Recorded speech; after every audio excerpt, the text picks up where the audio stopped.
በነሐሴ 16 የምናከብራት የነሐሴ ኪዳነ ምሕረት ምስጢር ምንድነው? ቅዱስ መጽሐፍ በሉቃስ ወንጌል ምዕራፍ 1 ከቁጥር 48 ላይ እመቤታችንን አስመልክቶ እንዲህ ይላል፣ እነሆም ከዛሬ ጀምሮ ትውልድ ሁሉ ብፅዕት ይሉኛል።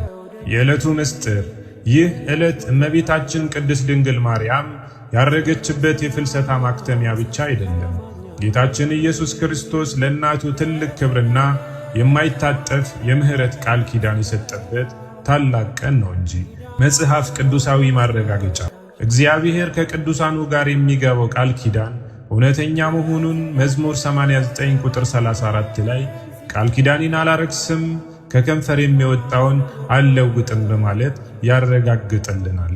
በዚሁ መለኮታዊ ቃል መሰረት ስሟን ለሚጠሩና በምልጃዋ ለሚታመኑ ሁሉ የምህረት በር ተከፈተ።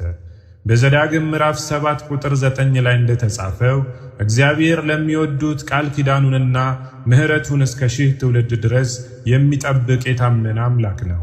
የነሐሴ ኪዳነ ምሕረት የምህረትና የበረከት በዓል ያደርግልን።